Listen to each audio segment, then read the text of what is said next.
देश में मत्स्य पालन को बढ़ावा देने के लिए बड़ी बैठक, पीएम मोदी ने की बैठक की अध्यक्षता।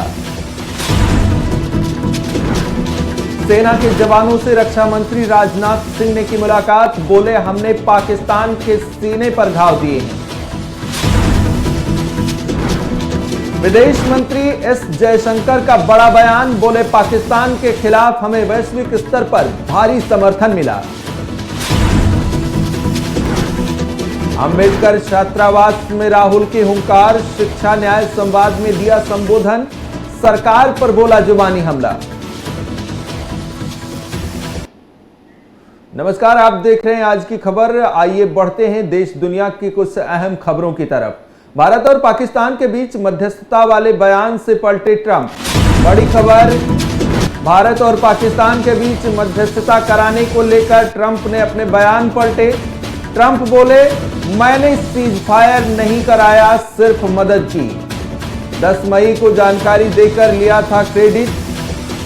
ट्रंप का बयान, मैं ये नहीं कह रहा कि मैंने जंग रुकवाई, कश्मीर मुद्दे पर हल निकालने की कोशिश करूंगा। हमने भारत पाकिस्तान के बीच परमाणु जंग रोकी। अमेरिकी राष्ट्रपति डोनाल्ड ट्रंप को लेकर यह बड़ी खबर है। डोनाल्ड ट्रंप ने जिस तरह से भारत और पाकिस्तान के बीच इससे पहले जानकारी दी थी कि उन्होंने दोनों देशों के बीच संघर्ष विराम करा दिया है, दोनों देशों के बीच अब सीज फायर हो चुका है, लेकिन एक हफ्ते बाद डोनाल्ड ट्रंप का ये बयान और डोनाल्ड ट्रंप खुद के बयानों से पलट गए हैं। अमेरिकी राष्ट्रपति डोनाल्ड ट्रंप ने सीधे तौर पर यह कहा कि भारत पाकिस्तान के बीच मध्यस्थता वाले बयान से किनारा कर लिया है। ट्रंप ने कहा कि मैंने सीज फायर नहीं करवाया, मैंने तो सिर्फ मदद की। ट्रंप की ओर से यह भी बयान दिया गया कि वो बस 10 मई को जानकारी देकर इसका क्रेडिट लिया था। और साफ तौर पर डोनाल्ड ट्रंप ने कहा कि मैं ये नहीं कह रहा मैंने जंग रुकवाई। यह भी कहा कि कश्मीर के मुद्दे पर हल निकालने की कोशिश करूंगा। हमने भारत पाकिस्तान के बीच परमाणु जंग रोकी है, यानी कि एक बार फिर से डोनाल्ड ट्रंप की तरफ से वही बातें की जा रही हैं जो पहले दिन से की गई थी। डोनाल्ड ट्रंप पहले दिन से ही यही कह रहे थे कि दोनों देश परमाणु हथियारों से लैस हैं। अगर दोनों देशों के बीच जंग होती है तो ये काफी भयावह होगी और इसका अंजाम हो सकता है पूरी दुनिया को भुगतना पड़े। इस बात का डर डोनाल्ड ट्रंप पहले दिन से ही दिखा रहे थे और आज के बयान में एक बार फिर से परमाणु जंग की उन्होंने एक डर दिखाया कि दोनों देश परमाणु हथियारों से लैस हैं, कुछ भी हो सकता था। खबरों में आगे बढ़ेंगे। केंद्र सरकार मत्स्य पालन के क्षेत्र में बढ़ावा देने के लिए लगातार काम कर रही है। प्रधानमंत्री नरेंद्र मोदी आज मत्स्य पालन की प्रगति और भविष्य की योजनाओं की समीक्षा को लेकर एक अहम बैठक की। बैठक का मकसद गहरे समुद्र में मछली पकड़ने और समुद्री खाद्य निर्यात पर ध्यान केंद्रित करते हुए मत्स्य पालन क्षेत्र को देश को आगे बढ़ाना है। बता दें कि भारत के पास समुद्री मत्स्य पालन क्षेत्र में अहम क्षमता है, जिसका अनुमान 5.31 मिलियन टन लगाया जा रहा है। तटीय राज्य और केंद्र शासित प्रदेश, जहां करीब 3,477 तटीय मछली पकड़ने वाले गांव शामिल हैं, जो देश के कुल मछली उत्पादन का करीब 72% उत्पादन करते हैं। आज रक्षा मंत्री राजनाथ सिंह जम्मू कश्मीर पहुंचे और सेना के जवानों से मुलाकात की। इसके अलावा उन्होंने जवानों को संबोधित भी किया। रक्षा मंत्री राजनाथ सिंह ने कहा कि ऑपरेशन सिंदूर आतंकवाद के खिलाफ भारत की तरफ से चलाई गई अब तक के इतिहास की सबसे बड़ी कार्रवाई है। 35 से 40 वर्षों से भारत सरहद पार से चलाए जा रहे आतंकवाद का सामना कर रहा है, लेकिन अब भारत ने पूरी दुनिया के सामने स्पष्ट कर दिया है कि आतंकवाद के खिलाफ हम किसी भी हद तक जा सकते हैं। उन्होंने कहा कि पहलगाम में आतंकवादी घटना को अंजाम देकर पाकिस्तान ने भारत के माथे पर चोट पहुंचाने का काम किया है। भारत की सामाजिक एकता को तोड़ने का प्रयास किया गया। उन्होंने कहा कि पाकिस्तान ने भारत के माथे पर वार किया तो हमने उनकी छाती पर घाव दिए हैं। पाकिस्तान के जख्मों का इलाज इसी बात में है कि वह भारत विरोधी और आतंकवादी संगठनों को पनाह देना बंद कर दे। ऑपरेशन सिंदूर आतंकवाद के खिलाफ भारत द्वारा चलाई गई अब तक के इतिहास की मैं मानता हूं यह सबसे बड़ी कार्रवाई है। 35-40 वर्षों से भारत सरहद पार से चलाए जा रही आतंकवाद का सामना कर रहा है। आज भारत ने पूरी दुनिया को यह साफ कर दिया है, यह स्पष्ट कर दिया है कि आतंकवाद के खिलाफ हम किसी भी हद तक जा सकते हैं। साथियों, आतंकवादियों ने पहलगाम में आतंकवादी घटना को अंजाम देकर भारत के मस्तक पर चोट पहुंचाने की कोशिश की है।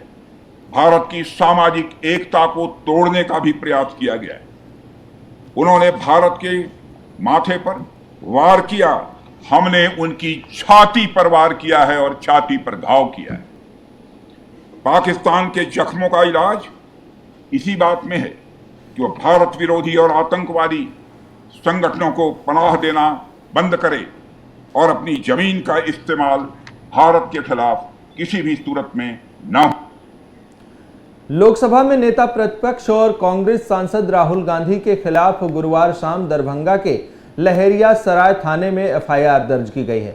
राहुल गांधी समेत 20 लोगों को नामजद किया गया है, जबकि 100 अज्ञात के खिलाफ एक साथ एफआईआर दर्ज की गई है। जानकारी के मुताबिक एक एफआईआर भारतीय न्याय संहिता यानी बीएनएस की धारा 163 के तहत दर्ज की गई है, जबकि दूसरी एफआईआर में बिना अनुमति अंबेडकर कल्याण हॉस्टल में जबरन कार्यक्रम करने का आरोप लगाया गया है। दोनों ही एफआईआर जिला कल्याण पदाधिकारी आलोक कुमार की ओर से दर्ज कराई गई है। एफआईआर की पुष्टि दरभंगा सदर एसडीपीओ अमित कुमार और सदर एसडीएम विकास कुमार ने की है। जिसे उनके द्वारा जो अनुमति मांगी गई थी तो उनको टाउन हॉल दिया गया था, बट उनके द्वारा टाउन हॉल ना जा करके दूसरा एक छात्रावास है जहां का डिमांड किया जा रहा था, जिसकी अनुमति नहीं दी गई थी, वहां उनके द्वारा जाके सभा किया गया, जिसमें मेरे द्वारा वहां पे धारा बीएनएस की 163 मैंने वहां पे निषेधता लागू की थी, जिसका उल्लंघन हुआ है। तो उसके उल्लंघन के आलोक में वहां पे जो मैजिस्ट्रेट प्रतिनियुक्त थे उस छात्रावास को देखने के लिए उनके द्वारा एफआईआर दर्ज कराया गया है। और दूसरा एफआईआर दर्ज कराया गया है जिला कल्याण पदाधिकारी के द्वारा, क्योंकि वो कल्याण छात्रावास है और बिना अनुमति के उस छात्रावास में प्रोग्राम किया गया और सभा किया गया है। कौन लोग नामजद लगभग 20 लोग हैं और अज्ञात कम से कम 100 लोग हैं। उसमें अपने माननीय लोकसभा सांसद राहुल गांधी जी हैं, आपको यहाँ के एमएलसी हैं, एमएलए भी हैं और कुछ प्रेसिडेंट भी हैं कांग्रेस। जैसा आप लोग जान रहे हैं, जो प्रस्तावित और परमिटेड जगह थी वहां न जाकर कहीं और सभा की गई है। उसी के फलस्वरूप प्रखंड कल्याण पदाधिकारी जो मजिस्ट्रेट के रूप में तैनात थे, उन्होंने 163 बीएनएस के उल्लंघन के लिए केस किया है और दूसरा केस किया गया है जिला कल्याण पदाधिकारी जी के द्वारा। उन्होंने किया है कि अम्बेडकर छात्रावास में जहां परमिशन नहीं दिया गया था वहां जबरदस्ती घुसकर कार्यक्रमों को संपादित करा।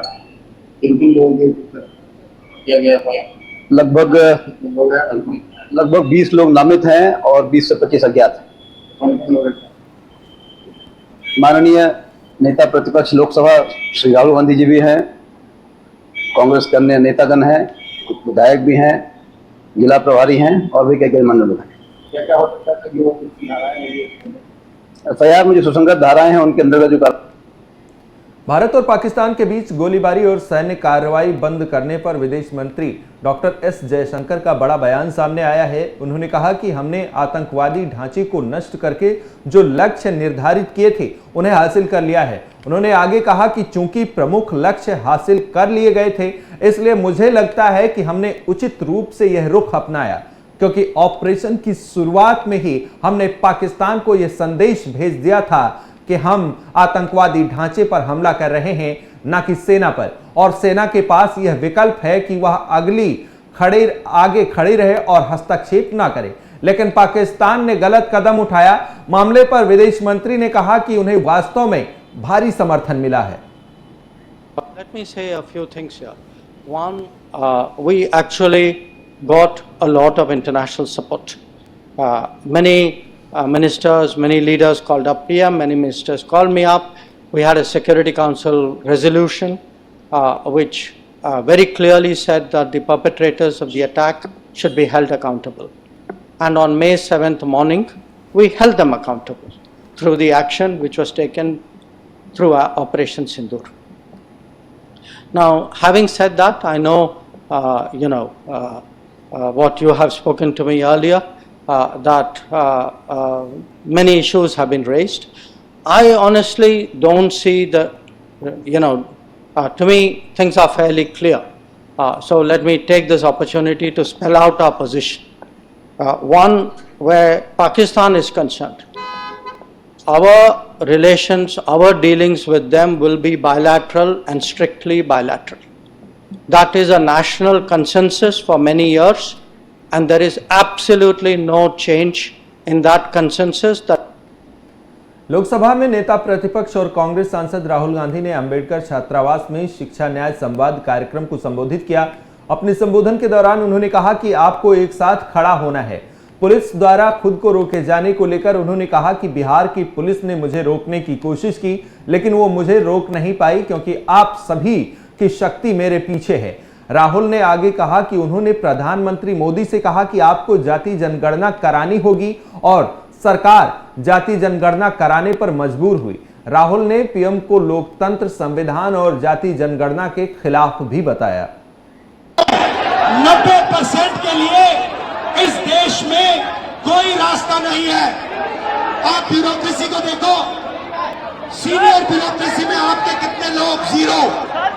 आप कॉर्पोरेट इंडिया में देखो, कॉर्पोरेट इंडिया में आपके कितने लोग, जीरो।